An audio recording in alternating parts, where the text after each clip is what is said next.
आखिर कौन सी संतान अपने माता पिता को भोजन कराती है और कौन सी संतान उन्हें घर से बाहर निकाल देती है? दर्शक बंधु, बुढ़ापे का समय एक ऐसा पड़ाव है जब माता पिता अपने बच्चों से केवल प्यार, सम्मान और सहारे की अपेक्षा रखते हैं। लेकिन आज के युग में यह सवाल हर माता पिता के मन में आता है, क्या हमारी औलाद हमें बुढ़ापे में सहारा देगी या हमें घर से निकाल देगी? यह कहानी एक ऐसे माता पिता की है जिन्होंने अपने बच्चों की परवरिश में अपना पूरा जीवन खपा दिया। उन्होंने अपने बच्चों को अच्छी शिक्षा दी, संस्कार दिए और हर मुश्किल में उनका साथ दिया। लेकिन जब बुढ़ापे का समय आया तो उनके बच्चों ने अलग अलग व्यवहार किया। दर्शक बंधु, कहते हैं कि रिश्ते केवल खून के आधार पर नहीं टिकते, बल्कि विश्वास, प्रेम और त्याग के स्तंभों पर खड़े होते हैं। लेकिन जब इन रिश्तों में स्वार्थ और लालच घर कर जाए तो क्या शेष रह जाता है? मित्रों, यह कथा है एक वृद्धा की, जिसने अपने जीवन का प्रत्येक क्षण अपने बच्चों की खुशी के लिए समर्पित कर दिया। लेकिन समय के साथ वह ऐसी परिस्थितियों में फंस गई जहां हर दिन उसका अपमान हुआ, उसके आत्मसम्मान को ठेस पहुंचाई गई और उसे एक ऐसी कठोर सच्चाई का सामना करना पड़ा जिसने उसके पूरे जीवन को झकझोर कर रख दिया। अक्सर हर माता पिता यही सोचते हैं कि क्या उनकी संतानें उनके बुढ़ापे में सहारा बनेंगी या उन्हें अंधेरे में अकेला छोड़ देंगी। यह उम्मीद किस तरह टूटती है और माता पिता का विश्वास किस तरह दरकता है, यही इस कहानी का सार है। दर्शक बंधु, यह कथा आपको रिश्तों की सच्चाई और जीवन की कठोर वास्तविकता से परिचित कराएगी। सुमित्रा देवी नाम की एक वृद्ध महिला थी। एक दिन संध्या का समय था। सुमित्रा देवी रसोई में कुछ खा रही थी। उनकी आंखों पर मोटा चश्मा था जो उनकी बढ़ती उम्र का प्रमाण दे रहा था। तभी उनकी बहू कुसुम की तीखी आवाज ने सन्नाटा तोड़ा। कुसुम ने कहा, अरे मां जी, इतनी बड़ी आंखों पर चश्मा चढ़ा रखा है, फिर भी यह गंदगी फर्श पर नहीं देखी? पता नहीं कब से यह चटनी बिखरी पड़ी है। अगर मेरा पैर फिसल जाता तो? अब क्या आपकी माँ आएंगी इसे साफ करने? सुमित्रा देवी ने सिर झुकाकर कहा, कुसुम बेटी, मैं अभी साफ कर देती हूँ। लेकिन कुसुम ने अपनी बात यहीं समाप्त नहीं की। उसने और तीखे स्वर में कहा, और यह कैसी पार्टी रखी है आपने? मेहमान आ चुके हैं और आप यहाँ अपनी प्लेट लेकर खाने बैठ गई। यही संस्कार हैं आपके? सुमित्रा देवी ने धीमे स्वर में कहा, बेटा, कल मेरा निर्जला व्रत था।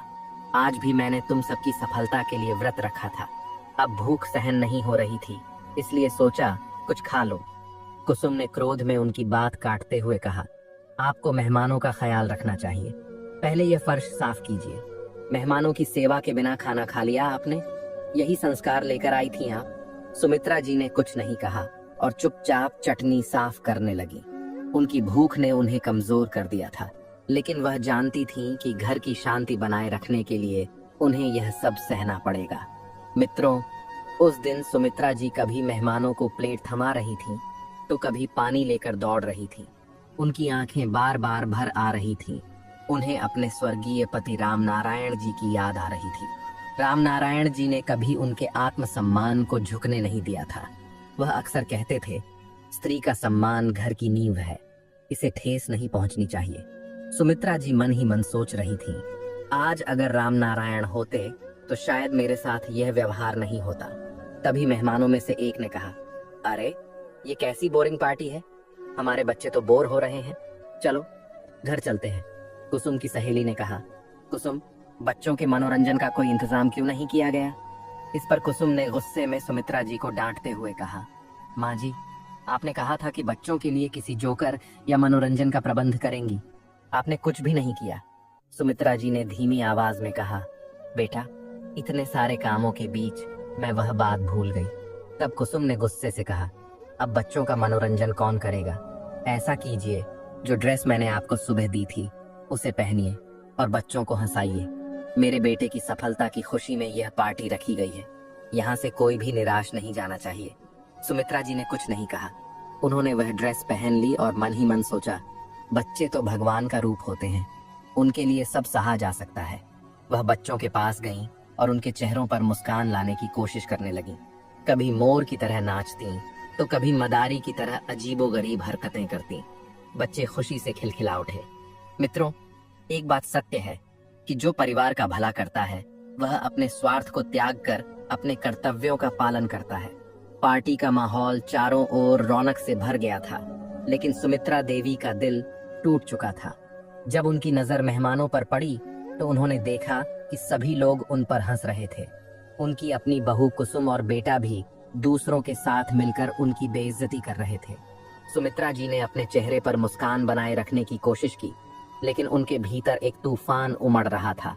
उनके आंसुओं की झड़ी मास्क के पीछे छिपी हुई थी।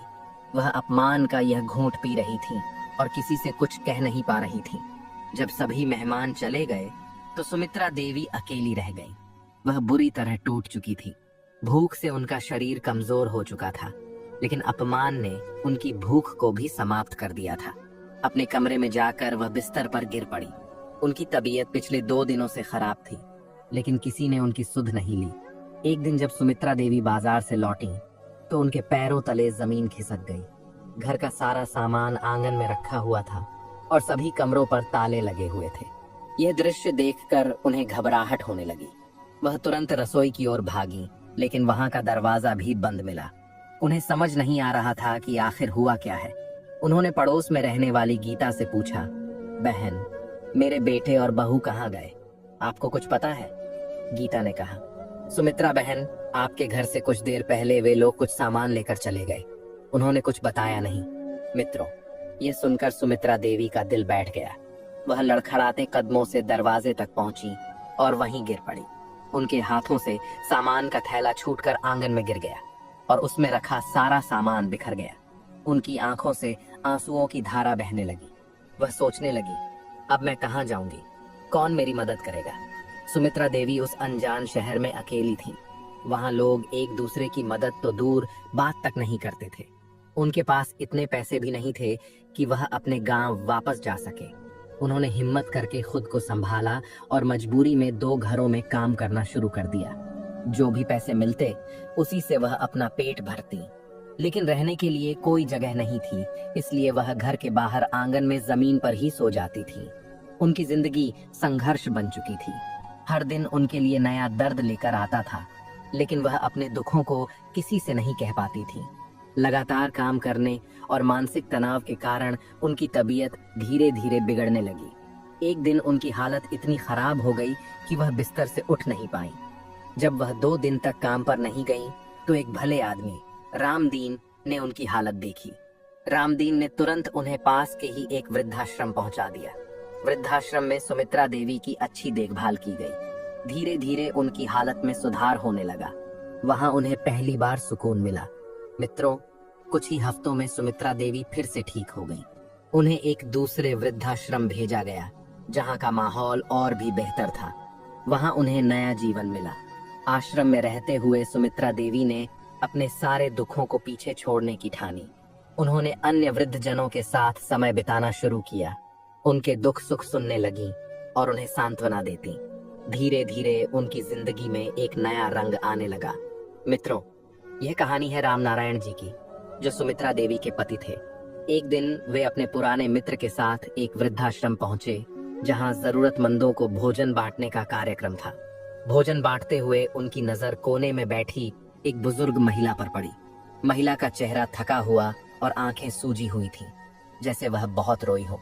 राम नारायण जी के कदम ठिठक गए। उनकी सांसें थम सी गईं। वह महिला और कोई नहीं, उनकी पत्नी सुमित्रा देवी थी। उन्होंने आश्रम के मैनेजर से पूछा, ये महिला कौन है और यहाँ कैसे आई? मैनेजर ने उत्तर दिया, पता नहीं साहब, बेचारी कहती है कि उसके बेटे और बहू उसे छोड़कर चले गए। 15 दिन पहले एक आदमी इसे बेहोशी की हालत में यहाँ छोड़ गया था। तब से यह अक्सर अपने पति को याद करके रोती रहती है। मित्रों, ये सुनकर राम नारायण जी की आंखों में आंसुओं की धारा बहने लगी। उन्होंने कांपते हुए स्वर में कहा, मैनेजर साहब, ये मेरी पत्नी है सुमित्रा। ये मेरे जीवन की सबसे बड़ी पूंजी है। मैनेजर स्वयं यह सुनकर हैरान रह गया। राम नारायण जी तुरंत सुमित्रा देवी के पास पहुंचे। जैसे ही सुमित्रा देवी ने उन्हें देखा, उनकी आंखों से आंसू फूट पड़े। वह अपने पति के सीने से लग गई और फूट फूट कर रोने लगी। राम नारायण जी ने सुमित्रा देवी को सांत्वना देते हुए कहा, सुमित्रा, ये सब कैसे हुआ? तुम तो दिल्ली गई थी बेटे के पास इलाज कराने, फिर यहाँ कैसे पहुंची? सुमित्रा देवी का गला भर आया। वह कुछ कह नहीं पा रही थी। उनकी आंखों के सामने बीते दिनों की सारी घटनाएं घूम रही थी। दरअसल कहानी यह थी कि रामनारायण जी और सुमित्रा देवी का एक बेटा अजय अपनी पत्नी कुसुम के साथ दिल्ली में रहता था। रामनारायण और सुमित्रा अपने पुश्तैनी घर में रहते थे। अचानक सुमित्रा देवी की तबीयत खराब रहने लगी। रामनारायण जी ने चिंता जताई। सुमित्रा, तुम्हारी खांसी ठीक नहीं हो रही है। यहाँ की दवाइयाँ असर नहीं कर रही। मुझे डर है कि यह बीमारी गंभीर ना हो जाए।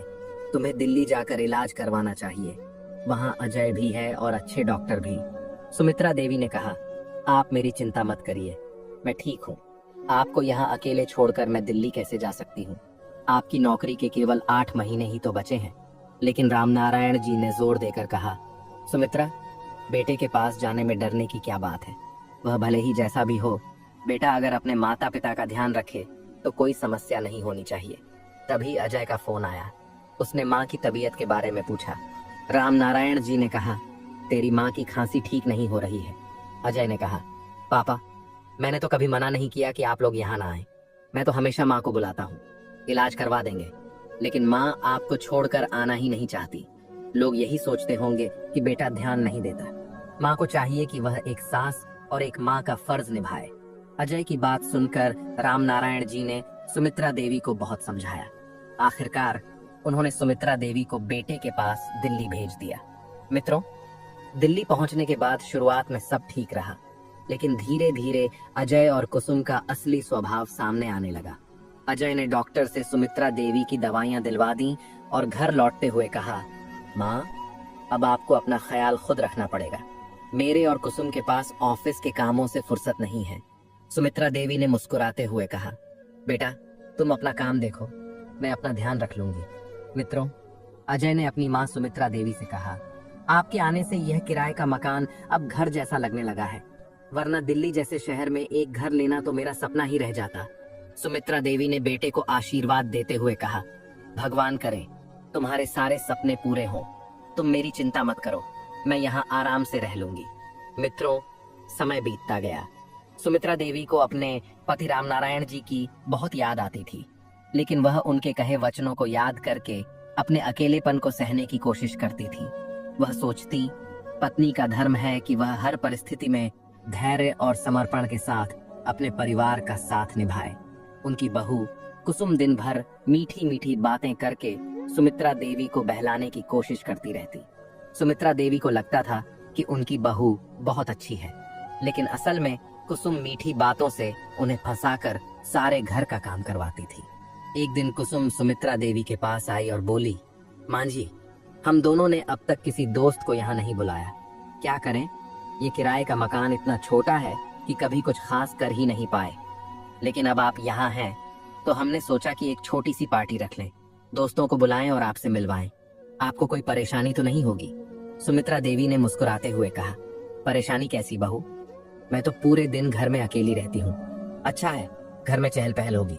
कुसुम ने अपनी बात आगे बढ़ाते हुए कहा, मान जी, लेकिन यह तो सोचिए, 15 से 20 लोगों का खाना बनाना कितना मुश्किल होगा, और अगर होटल से मंगवाएं तो बहुत पैसा खर्च हो जाएगा। सुमित्रा देवी तुरंत बोली, अरे बहू, इसमें मुश्किल की क्या बात है? अपने जमाने में मैं तो 15 से 20 लोगों का खाना रोज बनाती थी। तुम्हारे ससुर की नौकरी लगने के बाद ही काम थोड़ा कम हुआ। आज भी मैं आराम से इतने लोगों का खाना बना सकती हूँ। कुसुम ने यह सुनकर राहत की सांस ली और मुस्कुराने लगी।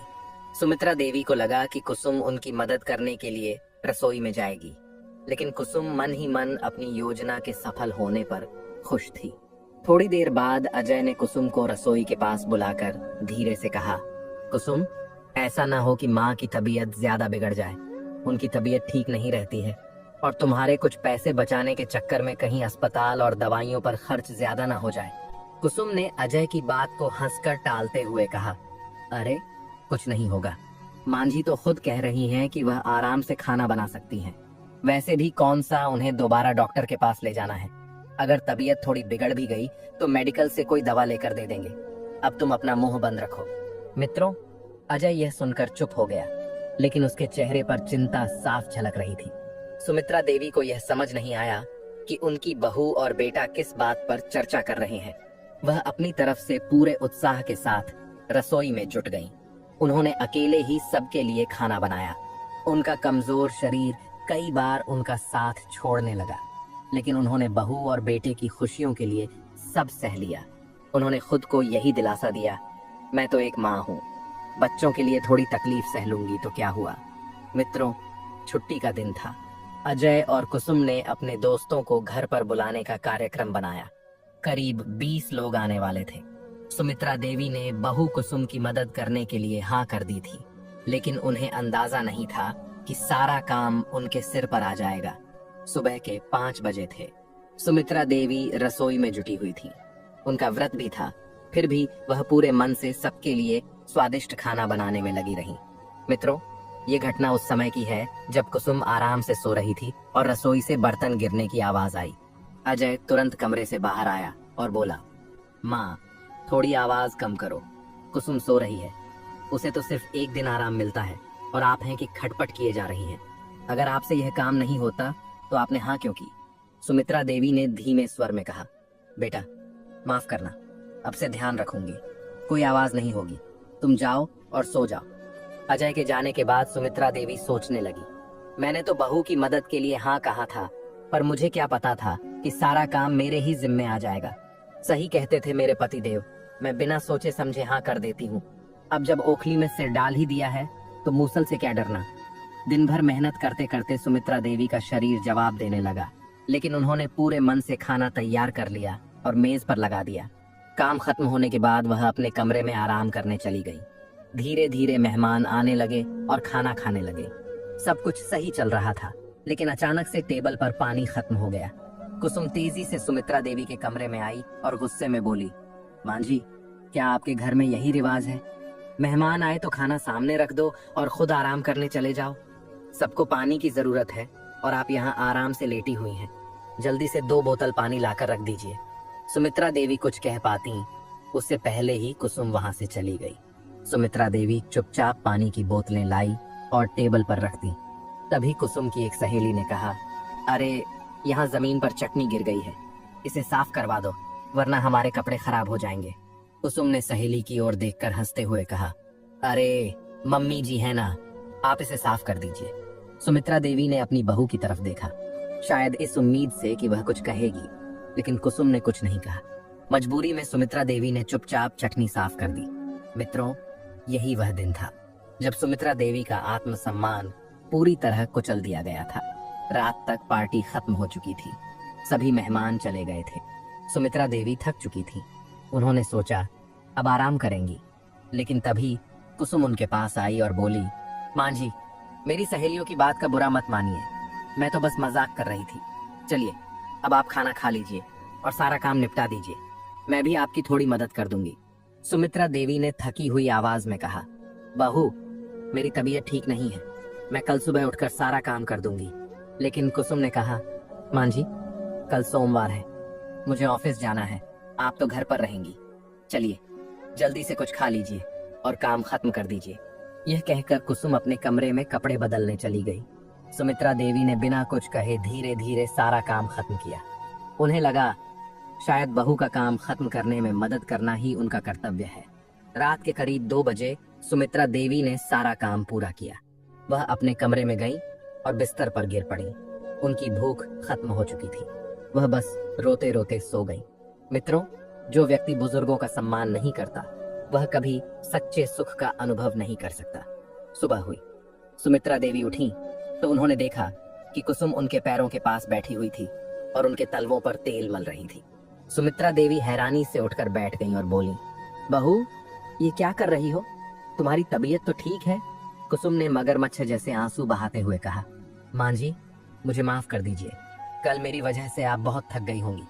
अजय ने मुझे बहुत डांटा, उसने कहा था कि मैं आपसे इतना काम क्यों करवाती हूँ। अब मैं घर पर रहकर आपकी सेवा करूंगी। मित्रों, सुमित्रा देवी को बहू कुसुम की वह बात सुनकर बड़ी खुशी हुई। उन्होंने कहा, बहू, तुमने मेरे लिए इतना सोचा, यही मेरे लिए काफी है। माँ को बच्चों के लिए काम करने में कभी तकलीफ नहीं होती, बस अगर बच्चे प्यार से उससे बात करें और थोड़ी इज्जत दे दें तो उसे और कुछ नहीं चाहिए। उस दिन सुमित्रा देवी कुसुम के शब्दों से इतनी खुश हुई कि उन्होंने कल का सारा दर्द भुला दिया और बहू के शब्दों को सच्चा मान लिया। शाम को अजय सुमित्रा देवी के पास आया। उसका चेहरा उतरा हुआ था। उसने कहा, माँ, आखिर कितने दिन तक हम किराए के मकान में रहेंगे? हर महीने 30 से 35 हजार किराए में चला जाता है। राशन, बिजली का बिल और बाकी खर्चों के बाद समझ नहीं आता कि यह जीवन ऐसे ही कट जाएगा या हमारा अपना भी घर होगा। सुमित्रा देवी ने बेटे की बात सुनकर उसे समझाते हुए कहा, बेटा, तुम्हारे बाबूजी ने शहर में इतना बड़ा घर बनवाया है, क्या वह तुम्हारा नहीं है? अजय ने उत्तर दिया, माँ, मैं शहर की बात नहीं कर रहा। मेरा सपना था कि दिल्ली में मैं अपना घर बनाऊं। सोचा था कि बाबूजी के रिटायरमेंट के बाद आप दोनों को यहाँ ले आऊंगा ताकि हम साथ रह सकें और मैं आपकी ठीक से देखभाल कर सकूं। लेकिन अब लगता है कि यह सपना कभी पूरा नहीं होगा। मित्रों, सुमित्रा देवी अपने बेटे की निराशा देखकर पिघल गई। उन्होंने कहा, नहीं बेटा, ऐसा क्यों कहते हो? बताओ, घर खरीदने के लिए मुझे क्या करना होगा? अजय ने तुरंत कहा, माँ, कुसुम थोड़ा लोन ले लेगी और मैं भी बैंक से लोन कर लूंगा। बाकी रकम अगर आप और पापा रिटायरमेंट वाले फंड से दे दें तो हमारा काम हो जाएगा। सुमित्रा देवी बेटे की मोहब्बत में फंस गई। उन्होंने अपने पति रामनारायण जी से बात की और कहा, थोड़ी मदद कर दीजिए। अजय हमारे लिए ही तो सोच रहा है, वह चाहता है कि हम सब साथ रहें। रामनारायण जी ने गहरी सांस लेते हुए कहा, सुमित्रा, मैंने उसकी पढ़ाई और बेटी की शादी के लिए पहले ही काफी लोन लिया था। यह फंड हमारे बुढ़ापे का सहारा है, इसे खर्च करना ठीक नहीं है। लेकिन सुमित्रा देवी ने कहा, बच्चे अपनी माँ से मदद मांग रहे हैं, मैं उनकी खुशी के लिए सब कुछ करने को तैयार हूँ। रामनारायण जी अपने फंड से 50 लाख रुपए निकाल लेते हैं और बाकी रकम गांव की जमीन बेचकर बेटे को दे देते हैं। अजय ने कहा था कि घर सुमित्रा देवी के नाम पर लिया जाएगा। मित्रों, रजिस्ट्रेशन वाले दिन अजय ने सुमित्रा देवी से कहा कि वे तैयार होकर कोर्ट में पहुंचे। वहां पहुंचकर सुमित्रा देवी ने देखा कि कागजों पर कुसुम की फोटो और नाम है। वह हैरान रह गई और सोचने लगी, ये कागजों में बहू का नाम क्यों है? लेकिन बेटे पर अविश्वास करना उन्हें अच्छा नहीं लगा। कुछ दिनों बाद अजय ने घर दिखाने की बात कही। जब वे फ्लैट पर पहुंचे तो सुमित्रा देवी को बड़ा झटका लगा।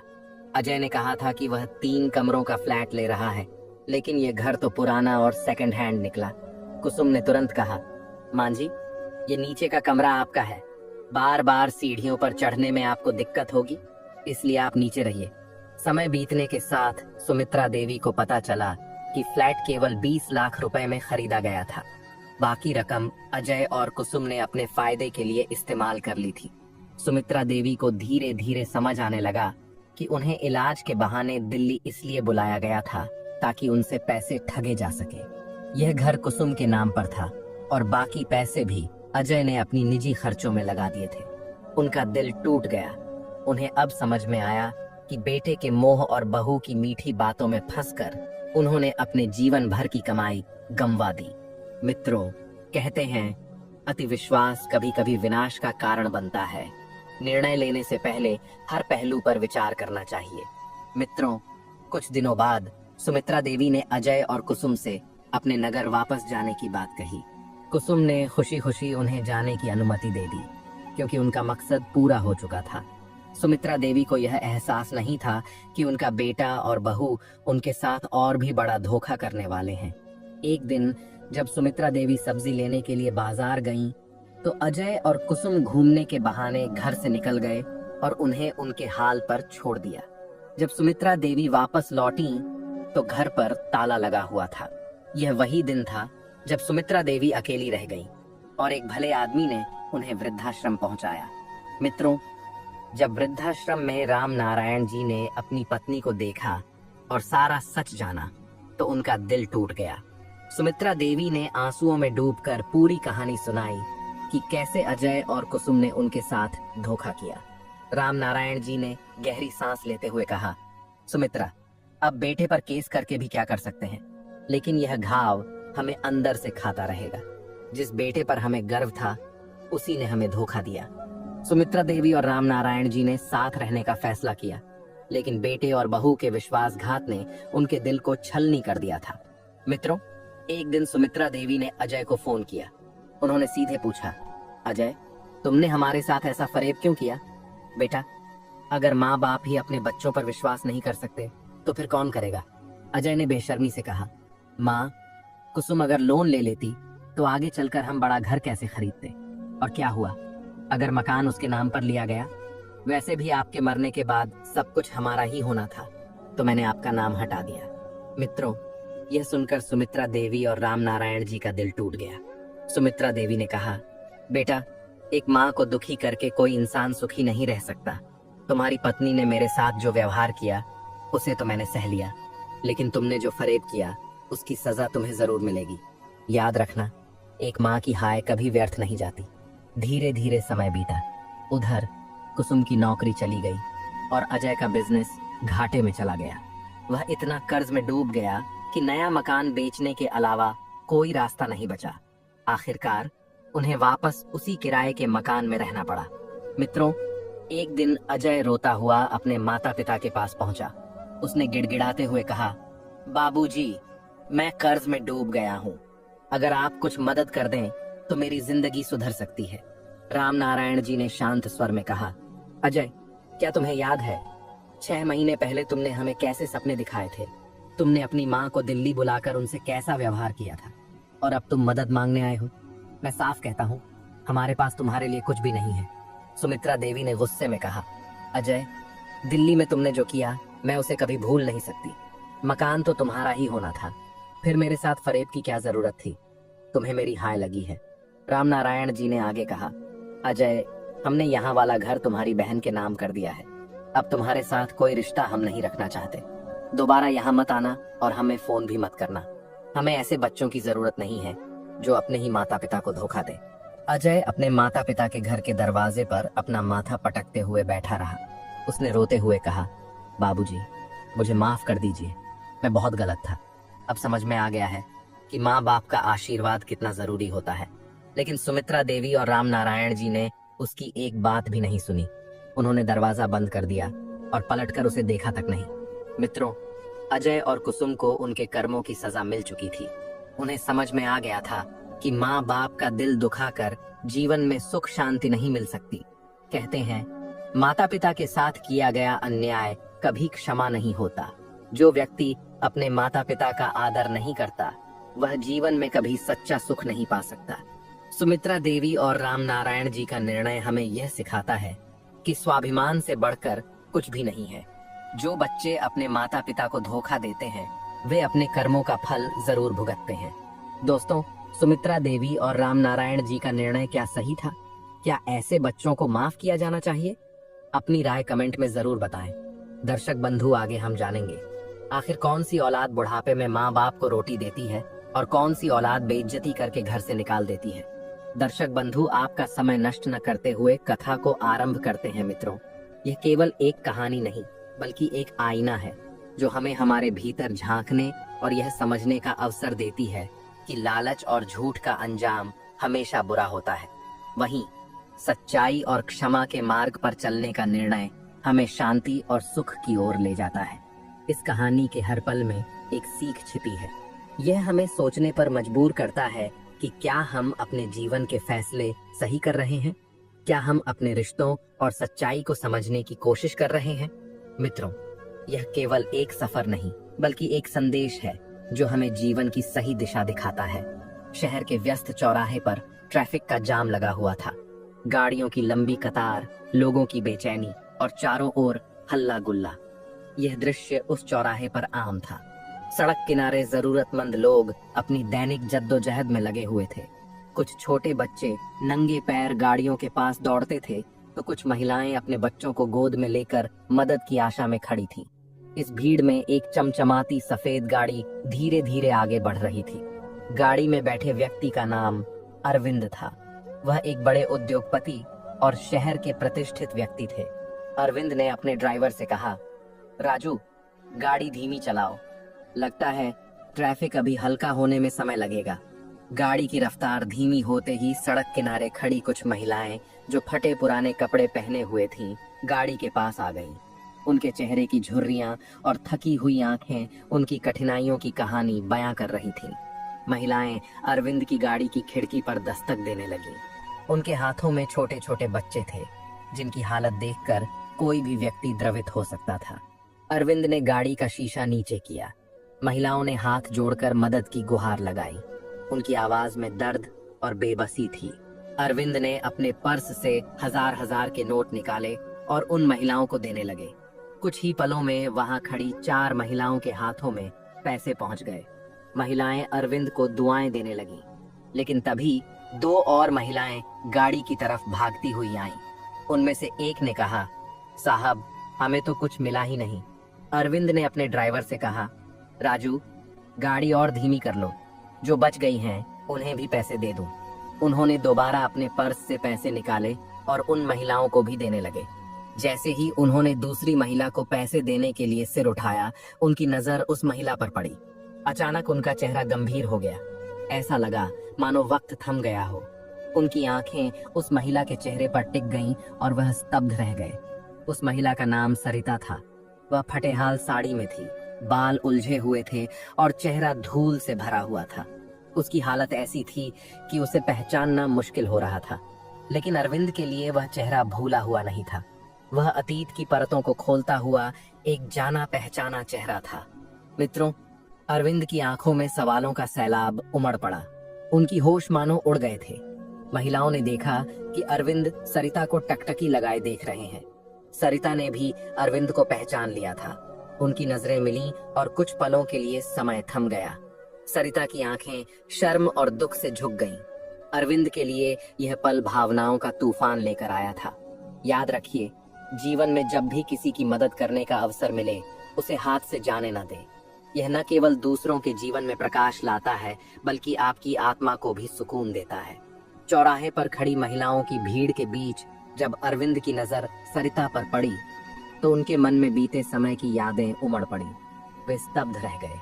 सरिता की दयनीय स्थिति, फटी हुई साड़ी, बिखरे बाल और बुझा हुआ चेहरा देखकर उन्हें विश्वास नहीं हो रहा था कि यह वही महिला है जो कभी उनके जीवन का एक महत्वपूर्ण हिस्सा हुआ करती थी।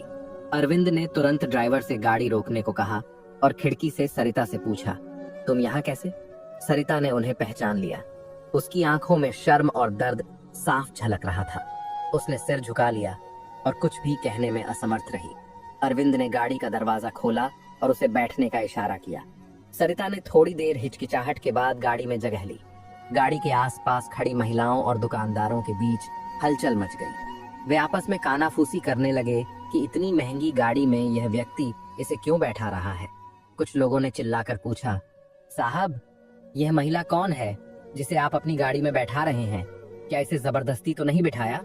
अरविंद ने गाड़ी रोक दी और शांत स्वर में कहा, यह मेरी जान पहचान की है, इसे किसी ने जबरदस्ती नहीं बिठाया। मित्रों, सरिता ने भी उनकी बात का समर्थन किया। जब लोगों को संतुष्टि हो गई, तो अरविंद ने ड्राइवर को गाड़ी चलाने का निर्देश दिया। गाड़ी में बैठे अरविंद ने कहा, राजू, किसी अच्छे होटल पर गाड़ी रोकना। सरिता को कुछ खाने पीने और नए कपड़ों की जरूरत है। कुछ देर बाद गाड़ी शहर के एक बड़े होटल के सामने रुकी। अरविंद ने सरिता को होटल के अंदर ले जाकर एक टेबल पर बैठाया। उन्होंने वेटर को तुरंत खाना लाने का आदेश दिया और ड्राइवर को पास के बाजार से नई साड़ी और अन्य कपड़े लाने को कहा। सरिता को होटल में इतना सम्मान और भोजन देखकर कुछ समझ नहीं आ रहा था। उसके हाथ कांप रहे थे और आंखों से आंसू बह रहे थे। अरविंद ने कहा, पहले खाना खाओ, फिर आराम से कपड़े बदल लेना, नहा धोकर तैयार हो जाओ, तब हम बात करेंगे।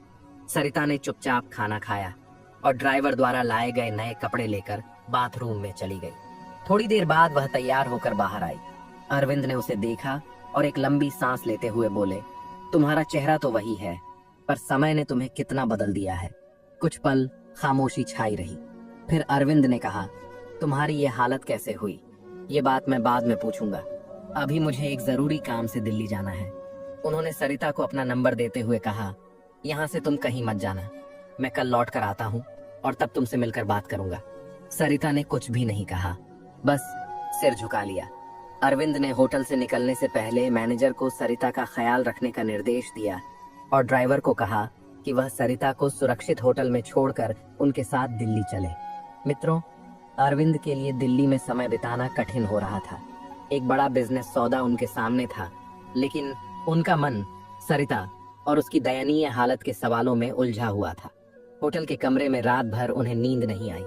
हर बार जब वे आंखें बंद करते, सरिता का चेहरा और अतीत की यादें उनके सामने आ जाती। ये याद रखें मित्रों कि किसी की स्थिति देखकर उसे आंकने के बजाय उसकी मदद करने की कोशिश करनी चाहिए। हो सकता है आपकी एक छोटी सी मदद किसी की जिंदगी बदल दे। अरविंद ने सरिता को होटल में सुरक्षित छोड़ा, लेकिन सरिता वहां ज्यादा देर नहीं रुकी। उसे वहां अच्छा नहीं लग रहा था और उसने सोचा पता नहीं अरविंद लौट कर आएगा भी या नहीं। वह अपने छोटे से कमरे में लौट गई जिसे वह अपना घर कहती थी। यह एक तंग और जर्जर खोली थी जहां वह किसी तरह अपनी जिंदगी काट रही थी। अगले दिन जब अरविंद दिल्ली से लौटे तो सबसे पहले उन्होंने होटल के मैनेजर से सरिता के बारे में पूछा। मैनेजर ने जवाब दिया, साहब वह तो कल ही यहाँ से चली गई थी। अरविंद ने तुरंत उस चौराहे का रुख किया जहां उन्होंने सरिता को देखा था, लेकिन सरिता वहां भी नहीं मिली। अरविंद ने वहां खड़ी महिलाओं से पूछा, आपने उस महिला को देखा है जो कल यहाँ थी? महिलाओं ने जवाब दिया, साहब वह अब इस चौराहे पर नहीं है, शायद अगले चौराहे पर मिल जाए। वह यहीं आसपास भीख मांगती है। लेकिन आप क्यों पूछ रहे हैं? क्या वह आपकी कोई रिश्तेदार है? अरविंद ने थोड़ी देर रुककर कहा, हाँ वह मेरी तलाकशुदा पत्नी है। यह सुनकर महिलाएं हैरान रह गईं। उन्होंने कहा, साहब उसकी हालत तो बहुत खराब है, आपसे बात करना शायद उसके लिए अच्छा होगा। अरविंद ने अगले चौराहे की ओर गाड़ी बढ़ाई। थोड़ी देर बाद वह सरिता को ढूंढने में सफल हो गए। सरिता सड़क किनारे बैठी हुई थी। उसके सामने एक कटोरी रखी हुई थी जिसमें कुछ सिक्के पड़े थे। उसे देखकर अरविंद का दिल जैसे टूट गया। वह गाड़ी से उतरे और सरिता के पास जाकर बोले, सरिता ये क्या हालत बना ली है तुमने? चलो मेरी गाड़ी में बैठो। सरिता ने कुछ कहने की कोशिश की, लेकिन उसके शब्द जैसे गले में अटक गए। वह चुपचाप गाड़ी में बैठ गई। अरविंद ने ड्राइवर से कहा, चलो जहां ये रहती है वहां ले चलो, वहीं बात करेंगे। गाड़ी एक संकरी गली में पहुंची जहां सरिता का कमरा था। ये एक छोटा सा कमरा था जिसमें मुश्किल से एक टूटा फूटा सिंगल बेड और कुछ पुरानी चीजें पड़ी थी। दीवारें धूल और सीलन से भरी हुई थी। कमरे के कोने में अरविंद और सरिता की एक पुरानी तस्वीर लगी हुई थी जो उनके शादी के दिनों की याद दिला रही थी। अरविंद ने वह तस्वीर देखी और गहरी सांस ली। फिर उन्होंने सरिता से पूछा, सरिता आखिर यह सब कैसे हुआ? तुम्हारी ऐसी हालत क्यों हुई? सरिता ने कुछ पल चुप रहकर जवाब दिया, यह सब मेरे अपने फैसलों और मेरे घर वालों की वजह से हुआ है। मेरी जिंदगी उस दिन से खराब होनी शुरू हो गई थी जब मेरी शादी का फैसला मेरे जीजा जी ने किया था। वह केवल अपने फायदे के बारे में सोचते थे। मेरे पिताजी उनकी हर बात मानते थे। उन्हें हमारी जिंदगी से कोई मतलब नहीं था, बस उन्हें पैसे का लालच था। सरिता ने अपने छोटे से कमरे में बैठकर अरविंद को अपने अतीत की कहानी सुनानी शुरू की। उसने कहा, मेरे पिताजी बहुत सरल स्वभाव के इंसान थे। उन्हें बस यही चिंता थी कि मेरी शादी एक अच्छे और धनवान घर में हो जाए। मेरे जीजा, जिनका नाम राघव था, हमारे परिवार के हर फैसले में दखल देते थे। पिताजी उनकी हर बात मानते थे क्योंकि उन्हें लगता था कि राघव पढ़े लिखे और समझदार इंसान है। मित्रों, सरिता ने गहरी सांस ली और आगे कहा, जब मेरी शादी की बात चली तो मेरे जीजा राघव ने अपने स्वार्थ के लिए मेरी शादी तय करने में मुख्य भूमिका निभाई। उन्हें तुम्हारा धन और प्रतिष्ठा देखकर लगा कि तुम्हारे साथ मेरी शादी हो जाने से उन्हें काफी फायदा हो सकता है। पिताजी और राघव ने तय किया कि चाहे शादी का खर्च कितना भी क्यों न हो, मेरी शादी अब तुम्हारे साथ ही होगी। सरिता ने भावुक होकर कहा, उन्होंने बड़ी धूमधाम से हमारी शादी कर दी, लेकिन मुझे समझ नहीं आया कि मेरी जिंदगी का सबसे बड़ा फैसला दूसरों के स्वार्थ के लिए लिया जा रहा था। अरविंद खामोशी से उसकी बात सुन रहा था। सरिता ने आगे कहा, शादी के बाद जब मैं तुम्हारे घर आई तो तुम्हारे परिवार वाले बहुत अच्छे थे। तुम्हारी माँ तो इतनी सरल और दयालु थी कि उन्होंने मुझे कभी किसी बात के लिए कुछ नहीं कहा। लेकिन मेरे मायके से मेरे जीजा का दखल खत्म नहीं हुआ। वे मुझे लगातार यह समझाते रहते थे कि तुम्हारे परिवार वाले मुझे पसंद नहीं करते। वे तुम्हारे खिलाफ बातें बनाते थे और धीरे धीरे मेरे मन में तुम्हारे घर वालों के खिलाफ नफरत भरने लगे। अरविंद ने धीरे से पूछा, तो क्या तुमने कभी यह सोचा कि जो बातें तुम्हारे जीजा कहते हैं वे गलत भी हो सकती हैं? सरिता ने सिर झुका लिया और बोली, मुझे अब एहसास होता है कि वह सब झूठ था, लेकिन तब मैं उनकी बातों में आ गई थी। उन्होंने मेरे मन में यह बात बैठा दी थी कि मैं तुम्हारे घर में खुश नहीं रह सकती। उन्होंने मुझे मायके में बार बार बुलाया और तुम्हारे परिवार के खिलाफ भड़काया। मैं भी उस वक्त इतनी नादान थी कि मैंने तुम्हारे परिवार के प्यार और सच्चाई को नजरअंदाज कर दिया। वह कुछ पल के लिए रुकी और फिर बोली, मैंने घर में बेवजह झगड़े शुरू कर दिए। तुम्हारी माँ जो इतनी दयालु थी, मेरे व्यवहार से आहत हो जाती थी। मैं बार बार माँ को फोन करती थी और हर बात तुम्हारे खिलाफ शिकायत करती थी। धीरे धीरे हमारे बीच दूरियां बढ़ने लगी। अरविंद ने गहरी सांस ली और कहा, सरिता, रिश्ते आपसी समझ और विश्वास से चलते हैं, लेकिन तुमने इन दोनों चीजों को अपने जीजा और मायके की बातों पर कुर्बान कर दिया। सरिता की आंखों में आंसू आ गए। उसने कहा, तुम सही कह रहे हो। मेरे जीजा ने मेरी कमजोरियों का फायदा उठाया। उन्होंने मुझे और मेरे परिवार को यह यकीन दिला दिया कि तुमसे तलाक लेना ही मेरी भलाई है। उन्होंने मेरे पिताजी को यह कहकर राजी कर लिया कि इससे भी अच्छा और अमीर लड़का मुझे मिल सकता है। मैंने तुम्हारे खिलाफ केस किया जिसमें उन्होंने मेरी मदद की। उस वक्त मुझे समझ में नहीं आया कि वह मेरे लिए नहीं बल्कि तुम्हारे पैसों के लिए ऐसा कर रहे थे। अरविंद की आंखें यह सुनते ही गुस्से से लाल हो गईं। उन्होंने कहा, आगे फिर क्या हुआ? सरिता ने रुंधे गले से कहा, 2 साल तक केस चला। अंत में कोर्ट ने फैसला सुनाया जिसमें मुझे 30 लाख की राशि देने का आदेश दिया गया। तुमने बिना किसी बहस के वह राशि तुरंत मेरे खाते में जमा करवा दी। वह पैसा मेरे खाते में आ गया और मैं यह सोचकर खुश थी कि अब मेरी जिंदगी बेहतर हो जाएगी। लेकिन तब मुझे नहीं पता था कि यह पैसा मेरी बर्बादी की शुरुआत था। अरविंद के दिल में दर्द की एक और लहर दौड़ गई। उन्होंने कहा, सरिता, तुमने अपने फैसलों से न केवल अपनी जिंदगी बर्बाद की बल्कि हमारे रिश्तों को भी खत्म कर दिया। लेकिन मैं तुम्हारी मदद करने की कोशिश करूंगा। मित्रों, यह कहानी हमें सिखाती है कि दूसरों के बहकावे में आकर लिए गए फैसले न केवल रिश्तों को बर्बाद करते हैं बल्कि जीवन को भी कठिन बना देते हैं। रिश्तों में विश्वास और संवाद सबसे महत्वपूर्ण होता है। जीवन के बड़े फैसले खुद सोच समझ कर लें और दूसरों की नीयत को परखना सीखें। लालच और झूठ से प्रेरित होकर कभी कोई कदम न उठाएं। मित्रों, रिश्तों को संजोने का प्रयास करें क्योंकि एक बार टूटे रिश्तों को जोड़ना आसान नहीं होता। सरिता ने अपने अतीत के पन्ने पलटते हुए अपनी दर्द भरी कहानी को आगे बढ़ाया। उसने अरविंद से कहा, तलाक के बाद जब मेरे जीजा राघव को मेरे खाते में आए पैसों का पता चला तो उन्होंने तुरंत मुझे तरह तरह की योजनाएं समझानी शुरू कर दी। उन्होंने कहा कि मुझे एक प्लॉट खरीद लेना चाहिए। इससे न केवल मेरे पैसे सुरक्षित रहेंगे बल्कि प्लॉट की कीमत भी समय के साथ बढ़ती रहेगी। उन्होंने यह भी कहा कि इससे मेरी दूसरी शादी में मदद मिलेगी क्योंकि तलाकशुदा होने के कारण मुझे वैसे भी अच्छे रिश्ते नहीं मिलेंगे। सरिता की आवाज धीमी और भराई हुई थी। उसने कहा, मुझे यह सब सही लगा। मेरे पिताजी और राघव ने भी उनकी बातों का समर्थन किया। उन्होंने मुझसे कहा कि राघव के कहे अनुसार चलना ही ठीक होगा। मैंने उन पर भरोसा किया और अपने सारे पैसे, करीब 30 लाख रुपए, उनके बताए प्लॉट में निवेश कर दिए। उस वक्त मुझे यह एहसास नहीं था कि यह मेरी सबसे बड़ी गलती थी। अरविंद ने गहरी सांस लेते हुए पूछा, और फिर क्या हुआ? सरिता ने कहा, वह प्लॉट राघव के नाम पर रजिस्टर्ड था। मैंने सोचा था कि वह हमेशा मेरा साथ देंगे, लेकिन जैसे जैसे समय बीता उनका असली चेहरा सामने आने लगा। उन्होंने मेरे पैसे का इस्तेमाल अपनी जरूरतों के लिए करना शुरू कर दिया।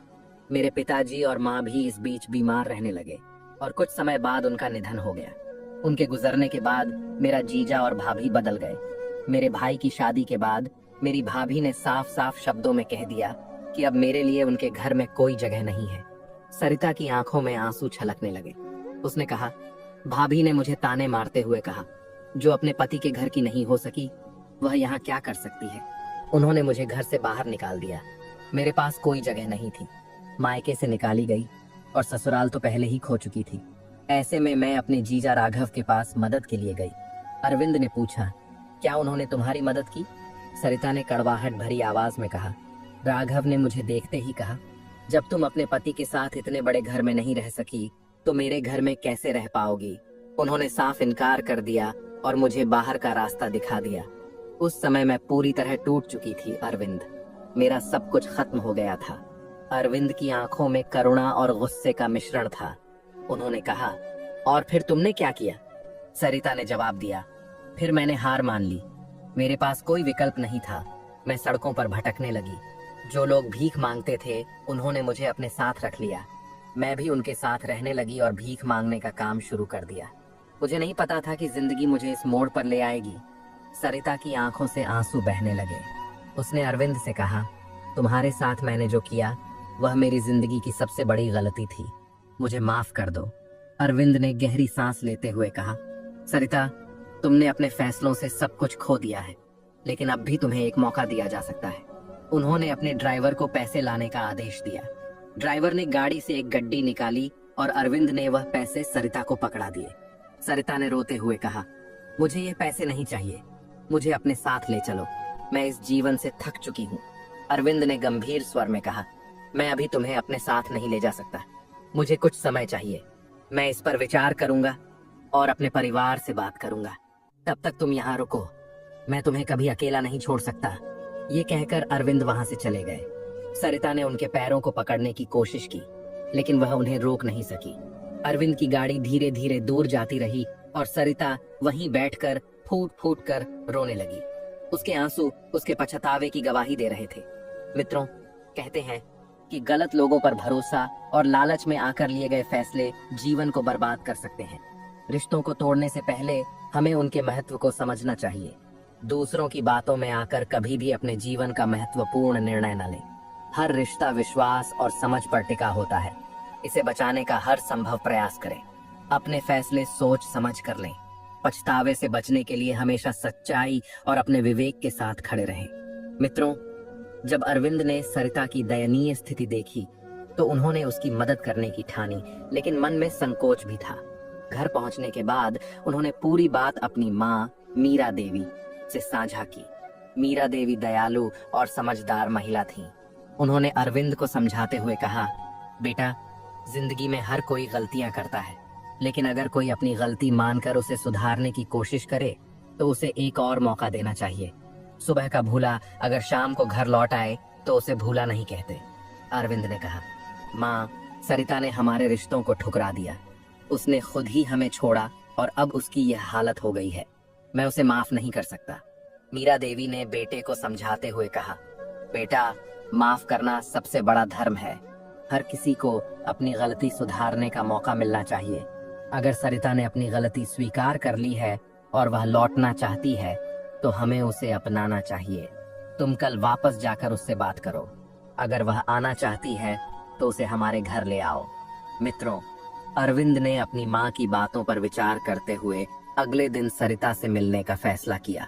वह उसी छोटे से कमरे में पहुंचे जहां सरिता रह रही थी। सरिता ने उन्हें देखते ही झिझकते हुए कहा, अरविंद, मैं जानती हूँ कि मैंने तुम्हारे और तुम्हारे परिवार के साथ अन्याय किया, लेकिन अब मैं सुधर चुकी हूँ।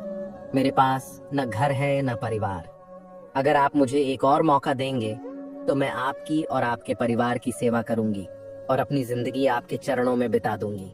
अरविंद ने गहरी सांस लेते हुए अपनी माँ को फोन किया और कहा, माँ, मैं सरिता से बात कर चुका हूँ। वह अपनी गलती मानती है और लौटना चाहती है। क्या आप उससे बात करना चाहेंगी? मीरा देवी ने फोन पर सरिता से बात की और पूछा, बेटी, क्या तुम सच में अपनी गलती को स्वीकार करती हो और हमारे साथ नए सिरे से रिश्ता शुरू करना चाहती हो?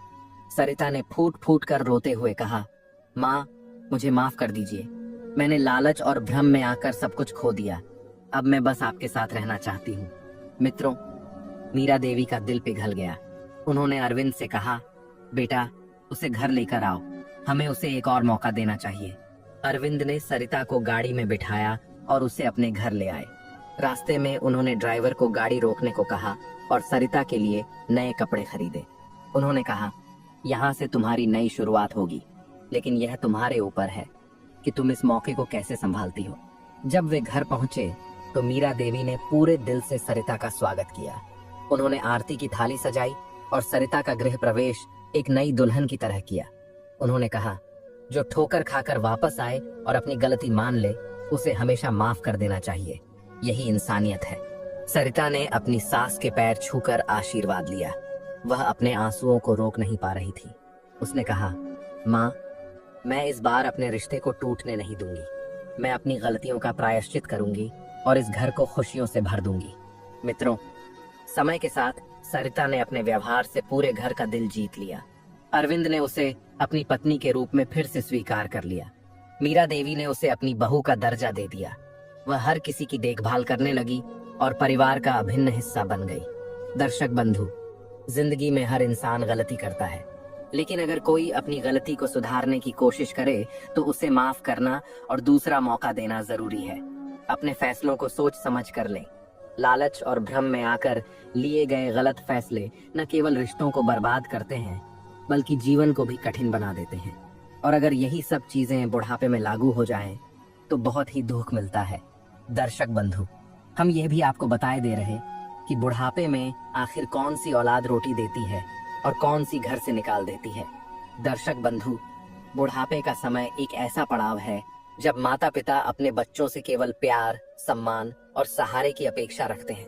लेकिन आज के युग में यह सवाल हर माता पिता के मन में आता है, क्या हमारी औलाद हमें बुढ़ापे में सहारा देगी या हमें घर से निकाल देगी। यह कहानी एक ऐसे माता पिता की है जिन्होंने अपने बच्चों की परवरिश में अपना पूरा जीवन खपा दिया। उन्होंने अपने बच्चों को अच्छी शिक्षा दी, संस्कार दिए और हर मुश्किल में उनका साथ दिया। लेकिन जब बुढ़ापे का समय आया तो उनके बच्चों ने अलग अलग व्यवहार किया। बच्चा जो रोटी देता है, एक बेटा जिसे माता पिता ने अपने संस्कारों से सींचा था, बुढ़ापे में उनका सहारा बना।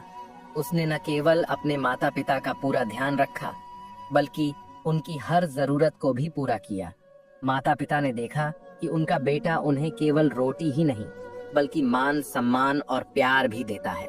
वह अपने परिवार के साथ मिलकर अपने बुजुर्ग माता पिता को खुशी और सुकून भरा जीवन देता है।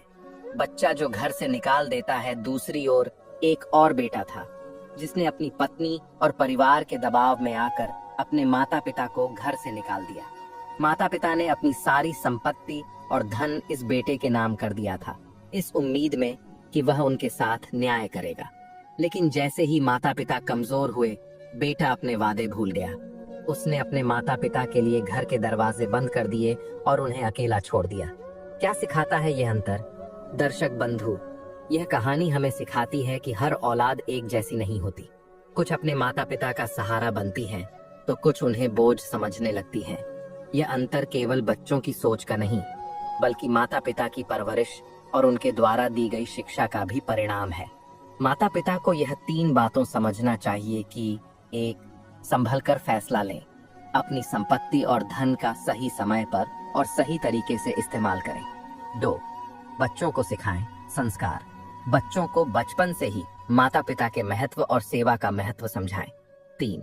आर्थिक सुरक्षा बनाए रखें, अपने बुढ़ापे के लिए आर्थिक रूप से स्वतंत्र रहने की योजना बनाएं। याद रखें, जो बच्चे अपने माता पिता का सम्मान करते हैं वे जीवन में सच्चा सुख पाते हैं, और जो बच्चे अपने माता पिता का दिल दुखाते हैं उनका अंत भी दुखद होता है। तो दर्शक बंधु, यह आप पर निर्भर है कि आप अपने माता पिता को किस श्रेणी में रखते हैं, रोटी देने वाले औलाद या घर से निकालने वाले औलाद। आपकी राय इस बारे में क्या है? कमेंट में जरूर बताएं। जय श्री कृष्ण, राधे राधे।